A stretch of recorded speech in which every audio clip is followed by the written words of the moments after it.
नमस्कार। Resonance adventures limited की ओर से मैं विकास कौशिक आपका फिर से स्वागत करता हूं। जेई एडवांस का रिजल्ट हाल ही में डिक्लेयर हुआ है और आज हमारे साथ जुड़े हुए हैं रेजोनेंस के विद्यार्थी अपूर्व सामोता, जिन्होंने ऑल इंडिया रैंक 92 प्राप्त की है इस एग्ज़ाम में। अपूर्व, बहुत बहुत बधाई और शुभकामनाएं आपको।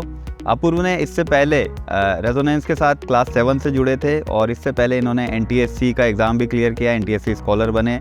KVPY जो नेशनल लेवल पर एग्ज़ाम होता है, किशोर वैज्ञानिक प्रोत्साहन योजना, उसमें भी इन्होंने फेलोशिप प्राप्त की है, दोनों स्टेज क्लियर करके। और उसके बाद केमिस्ट्री ओलंपियाड में भी स्टेज 1 जो होता है NSEC वो क्लियर किया।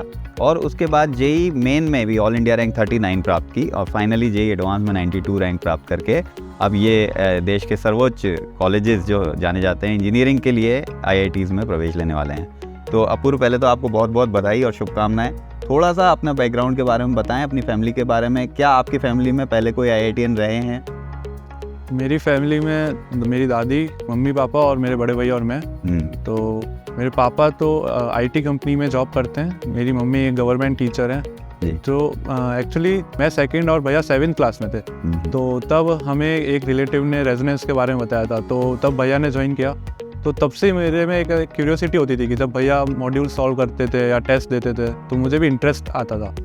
फिर जब भैया ने 12th में जेई क्लियर किया रेजोनेंस के साथ ही, तो उसके बाद मेरा भी डायरेक्शन थोड़ा इंक्लिनेशन जेई की तरफ ही हो गया। तो भैया ने तो IIT BHU से माइनिंग में इंजीनियरिंग करी थी, BTech। और मैंने 7th क्लास से रेजोनेंस ज्वाइन किया और 9th क्लास से NTSC की प्रिपरेशन स्टार्ट करी थी और 10th क्लास में ऑल राज्य रैंक फर्स्ट भी हासिल करी उसमें। और फिर 11th से जेई की प्रिपरेशन करी, फिर उसमें KVPY क्लियर किया, केमिस्ट्री ओलंपियाड क्लियर किया and JEE mains JEE advanced final. Okay, तो एक बैकग्राउंड रहा आपके लिए और एक मोटिवेशन आपके घर में ही मौजूद थे आपके ब्रदर के रूप में, जिन्होंने आप जैसा आपने बताया रेजोनेंस के साथ मिलकर अपनी पढ़ाई करी और IIT BHU से आगे अपनी पढ़ाई कंटिन्यू कर रहे हैं। एक चीज़ जानना चाहूँगा मैं कि जैसे आपने बताया 7th क्लास से ही आपने अपनी तैयारी शुरू की थी, तो ये जो अर्ली स्टार्ट होता है उसका क्या बेनिफिट मिलता है बच्चों को? और जैसे कई पेरेंट्स के मन में एक एप्रीहेंशन भी होता है कि जल्दी कोचिंग करा लेने से कुछ नेगेटिव तो नहीं होगा बच्चों में या कोई प्रेशर तो नहीं आता, तो आपका क्या अनुभव रहा? तो सबसे बड़ा बेनिफिट तो ये है कि आप जब 7th क्लास से ही कोचिंग ज्वाइन करते हो तो आपको ये सारे जितने भी एग्ज़ाम्स हैं उनके बारे में बहुत अच्छे से समझ आ जाता है। तो फिर एकदम से 11th क्लास में जब कोई एडमिशन लेता है तो उसके लिए एक शॉकिंग होता है, क्योंकि 10th तक आप नॉर्मली NCERT पढ़ रहे होते हो, इतना होमवर्क नहीं मिलता है। लेकिन 11th में आते से एकदम से स्टडी पैटर्न चेंज हो जाता है। तो उसके साथ कोप अप करने के लिए अगर आप अर्ली स्टार्ट करते हो तो वो बहुत बेनिफिट करता है। दूसरी बात, जितने भी जूनियर एग्जाम्स होते हैं लाइक IJS हो गया, NTSC हो गया, जब आप इनके लिए प्रिपेयर करते हो तो आपके लिए फिर जेई की प्रिपरेशन थोड़ी आसान हो जाती है, क्योंकि आपको पहले से ही हाई कंसेप्ट्स में क्लैरिटी आने लगती है। तो ये सबसे बड़ा बेनिफिट है। राइट। अब आपने क्योंकि बहुत अच्छी रैंक प्राप्त कर ली है, तो अब जो बच्चे क्लास 11th में हैं, 2 साल उनके पास हैं अभी लगभग, तो उनके लिए क्या कहना चाहेंगे, किस तरह से उन्हें तैयारी करनी चाहिए? और साथ में जो बच्चे अभी 12th में आ गए हैं, जिनको इस साल बोर्ड भी देना है और लगभग 6-7 महीने हैं उनके पास जो जेई मेन आने वाला है, दोनों बच्चों के लिए किस तरीके से तैयारी करनी चाहिए, क्या मैसेज देना चाहेंगे? 12th वालों को तो मैं ये बोलना चाहूँगा कि जो बोर्ड्स है उसके लिए आप ज़्यादा टेंशन मत लो। अगर आपकी जेई एडवांस की प्रिपरेशन अच्छी है तो आप बोर्ड्स में इजीली 90% या 95% तक भी स्कोर कर सकते हो। लाइक मैं मेरा बताऊँ तो मैंने NCERTs तो इतने अच्छे से पढ़ी भी नहीं, फिजिक्स की और मैथ्स की भी, और सिर्फ जो कोचिंग में पढ़ाया जा रहा था उस पर फोकस किया।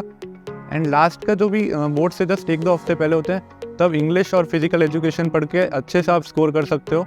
तो बोर्ड्स की कोई टेंशन नहीं है। फिर जेई मेंस का मैं बोलना चाहूँगा कि उसके लिए स्पेसिफिक टॉपिक्स कुछ होते हैं, वो आप NCERT से ज़रूर पढ़ो, क्योंकि उसमें से ईजी क्वेश्चन बनते हैं जो कि आपको ईजिली मार्क्स दिला सकते हैं। तो और इनको इग्नोर नहीं कर सकते आप।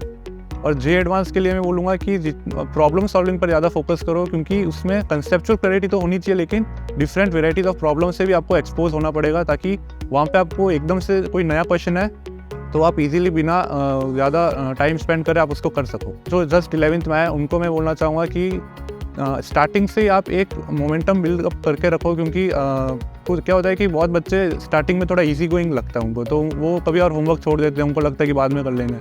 लेकिन फिर ये धीरे धीरे बिल्डअप होता रहता है एंड 12th में बहुत ज़्यादा प्रेशर हो जाता है इस वजह से। तो एक चीज़ तो मैं बोलूँगा कि होमवर्क आप रेगुलरली करो, हर दिन जो भी होमवर्क मिल रहा है, कोई बैकलॉग नहीं रखना है आपको, और जितना भी होमवर्क है उसको करने का जो भी डाउट्स आ रहे हैं वो अगले दिन क्लास में ज़रूर पूछो, कोई हेजिटेशन करने की ज़रूरत नहीं है। एक तो चीज़ ये, दूसरी चीज़ जो भी टीचर्स बोल रहे हैं आपको उसको ब्लाइंडली फॉलो करो, क्योंकि टीचर्स हमेशा आपको भला ही चाहेंगे एंड उनको एक्सपीरियंस भी है कि कैसे पढ़ाई करवानी है और ये सब। और सबसे इम्पॉर्टेंट है कि उनमें जो भी मिस्टेक्स हो रही है उनको अच्छे से एनालिसिस करो और फिर उनको रेक्टिफाई करने की कोशिश करो कि कैसे इम्प्रूव कर सकते हो आप एक पर्टिकुलर सब्जेक्ट में। और जितने भी आप क्वेश्चंस कर रहे हो, एक्स्ट्रा बुक्स कर रहे हो या टेस्ट ले रहे हो, उनमें जो भी मिस्टेक्स होती है उसके लिए एक अलग से मिस्टेक कॉपी भी बनाओ और उसमें लिख दो सारी मिस्टेक्स। इसका फ़ायदा ये होता है कि जब जी एडवांस से 15-20 दिन पहले बच्चे होते हैं तो इतना ज़्यादा इम्प्रूवमेंट आप पढ़ाई से नहीं कर सकते, लेकिन इन चीज़ों को रिवाइज करके बहुत ज़्यादा इम्पैक्ट आ सकता है। तो एक बहुत ही अच्छी बात बताई है अपूर्व ने कि टेस्ट आपको हमेशा देने चाहिए, होमवर्क आपको रेगुलर करना चाहिए। और जितने भी टॉपर से मैं भी आज तक मिला हूँ उन सभी बच्चों का एक चीज़ ज़रूर रहती है कि consistency is the key. Consistently आपको मेहनत करते रहना है, क्लासेस रेगुलर करनी है, कोई भी क्लास नहीं छोड़नी है, टेस्ट रेगुलर देने हैं। हर टेस्ट में कोई भी आप गलती करेंगे आप उससे डेफिनेटली सीखेंगे। अपूर्व 3 सब्जेक्ट जैसे नॉर्मली हमारे यहाँ पर रहते हैं जेईई एडवांस में, फिजिक्स, केमिस्ट्री और मैथ्स। और नॉर्मली हमने देखा है कि काफ़ी बच्चों के 2 सब्जेक्ट ठीक रहते हैं या उनको लगता है कि 2 सब्जेक्ट में तो मार्क्स आ जाते हैं लेकिन एक कमज़ोर रह जाता है। आपके साथ भी ऐसी कोई प्रॉब्लम कभी भी रही कि एक सब्जेक्ट कम रहा और उसको आपने कैसे इम्प्रूव किया? तो 11th की स्टार्टिंग से केमिस्ट्री तो मेरी बहुत अच्छी थी और इजी भी लगती थी, तो केमिस्ट्री पे इतना फोकस करने की ज़रूरत पड़ी नहीं मुझे। जो भी क्लास नोट्स होते थे उसको ही रिवाइज करता रहता था, इसी से केमिस्ट्री इम्प्रूव ही रही। फिज़िक्स में स्टार्टिंग में मुझे बहुत प्रॉब्लम होती थी बिकॉज कंसेप्ट थोड़े वीक थे, लेकिन 12th की फ़िज़िक्स मुझे कंपैरेटिवली ईजी लगी, तो फिज़िक्स में तो बैलेंस बन गया। सबसे बड़ी प्रॉब्लम मेरे साथ आई मैथ्स में, क्योंकि क्या होता है मैथ्स जनरली लोगों को टफ भी लगती है जेईई एडवांस की, क्योंकि मैथ्स में आप कंसेप्ट एक बार सीख सकते हो लेकिन उसके बाद जो वेराइटी ऑफ क्वेश्चंस है वो बहुत ज़्यादा है, लाइक फिजिक्स एंड केमिस्ट्री से बहुत ज़्यादा। और इसका एक सॉल्यूशन जो मुझे लगा कि जितनी बुक्स है आपके पास, जितनी एक्स्ट्रा बुक्स कर सकते हो मैथ्स में उतनी करनी चाहिए।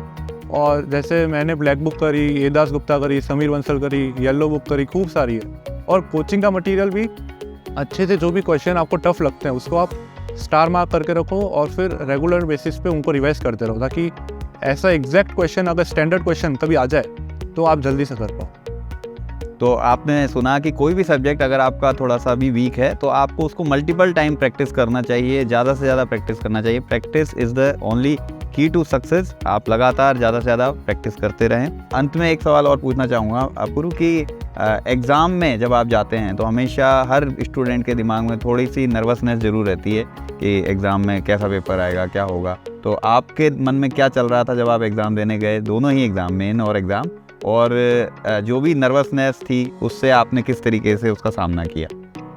मेंस में तो मुझे इतनी नर्वसनेस नहीं फील हो रही थी क्योंकि पता था कि प्रिपरेशन अच्छी खासी कर रखी है, तो उसमें तो अच्छे से मैंने पेपर कर दिया। मेंस का सबसे इम्पॉर्टेंट फैक्टर ये है कि मैथ्स बहुत लेंदी आ रही है आजकल, तो आपको एटलीस्ट 90 मिनट्स चाहिए अच्छे से सॉल्व करने के लिए।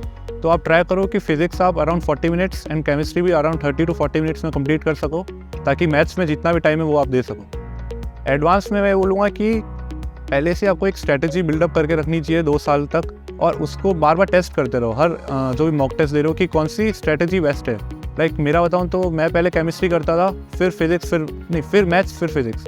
लेकिन लास्ट के 1 महीने में मैंने ये फील किया कि मैथ्स बहुत ज़्यादा लेंदी हो रही है और टफ भी आ रही है, तो मैंने तुरंत स्ट्रैटेजी चेंज करके chemistry then physics then maths कर दिया। और ये जेईई एडवांस में बहुत हेल्पफुल रही, क्योंकि इस साल मैथ्स बहुत टफ आई थी और फिजिक्स सबसे ईजी थी। तो ये स्ट्रैटेजी आप अब एक ही तरह से सीख सकते हो by giving a lot of mock test and then practising और एनालाइजिंग कि क्या मिस्टेक हो रही है। और एक और चीज़ कि कभी भी क्वेश्चन अगर टेस्ट में नहीं हो पा रहा है तो अगर 3-4 क्वेश्चन नहीं हो रहे एक ही सब्जेक्ट में, तो आपको तुरंत सब्जेक्ट स्विच करके दूसरे सब्जेक्ट में मूव ऑन करना चाहिए। This is the best thing.